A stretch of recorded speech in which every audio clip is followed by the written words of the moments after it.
Hello bachcho, let's read the question. So the question says let f of x is equal to 3 sine to the power 4x plus 10 sine cube x plus 6 sine square x minus 3 where x belongs to closed interval minus pi upon 6 to pi by 2.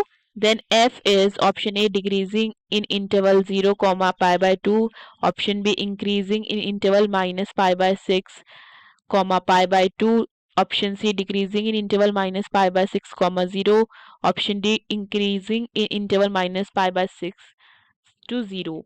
So the key concept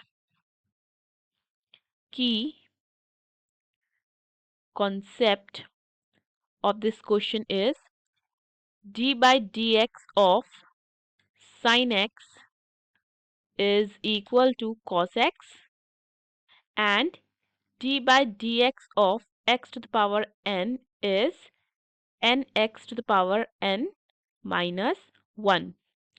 So हमारे पास function given है f of x is equal to 3 sine to the power 4x plus 10 sine cube x plus 6 sine square x minus 3.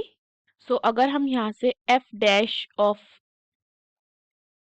x find करते हैं, so f dash of x will be equal to 3 multiplied by 4 sine cube x, and the differentiation of sin x is cos x, plus 10 multiplied by 3 sine square x, differentiation of sin x is cos x, plus 6 multiplied by 2 sine x cos x, so this will be equal to 12 sine cube x cos x plus 30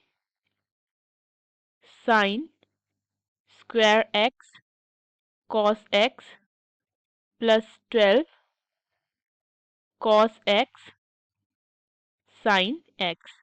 So on taking 6 common, we will have, on taking 6 sin x cos x common, हमारे पास बचेगा 2 sin square x plus 5 sin x plus 2,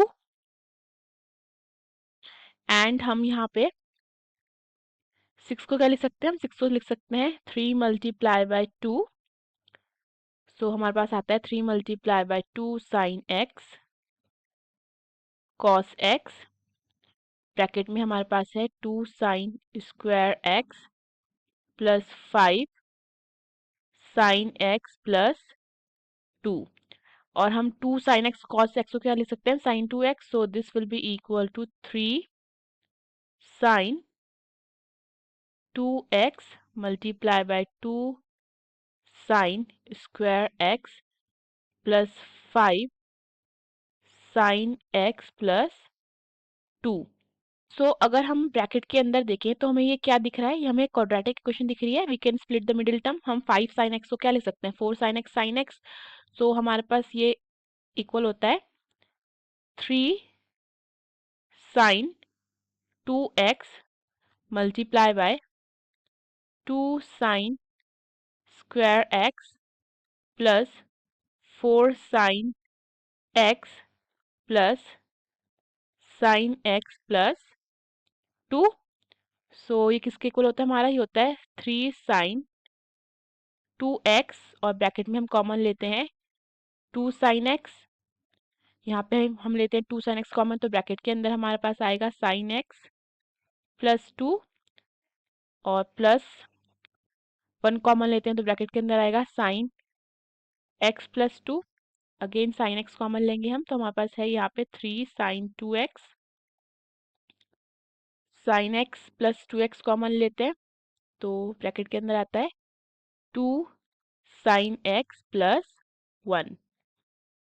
now हमें ये पता है कि अगर हमें इसके इंक्रीजिंग और डिक्रीजिंग पॉइंट निकालने हैं तो हमें इज इक्वल टू 0 इसको इक्वल टू 0 पुट करना पड़ेगा। एंड अगर हम यहाँ से देखें तो जो हमारे पास फंक्शन है sin x प्लस 2 वो हमेशा क्या होगा, greater than 0, because sin x की मिनिमम वैल्यू क्या होती है, -1। सो अगर हम यहाँ पे 3 sin 2x को इज इक्वल टू 0 पुट करते हैं तो हमारे पास sin 2x कितना आ जाएगा, 0। सो दैट मीन्स हमारे पास x कितना आता है, 0। एंड अगर हम 2 sin x प्लस 1 को इज इक्वल टू 0 पुट करते हैं तो हमारे पास sin x आएगा is equal to -1/2। That means हमारे पास x आएगा will be equal to -π/6। So अगर हम यहाँ पे देखें नंबर लाइन पे, तो यहाँ पे हमारे पास आता है 0, यहाँ पे हमारे पास आता है -π/6, और ये हमारे पास यहाँ तक जा सकता है π/2, that is maximum value can be π/2। So अगर हम कोई भी वैल्यू देते हैं -π/6 से 0 के बीच में, सो ये वैल्यू तो हमारी पॉजिटिव है। और 2 sin x प्लस 1 ये भी हमारी क्या हो जाएगी, पॉजिटिव। बट 3 sin 2x हमारी क्या हो जाएगी, नेगेटिव। और अगर हम 0 से π/2 के बीच में सारी वैल्यूज देखते हैं तो उस कंडीशन में हमारे तीनों function 3 sin 2x sin x plus 2 और 2 sin x प्लस 1 तीनों फंक्शन हमारे क्या हो जाएंगे, positive.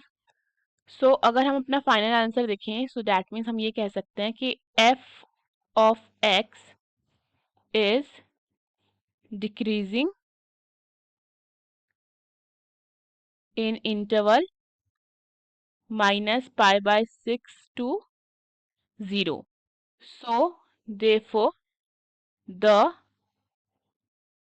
correct option is C, that is decreasing in interval -π/6, 0. So the correct option is C. Hope you understood the question. Best of luck.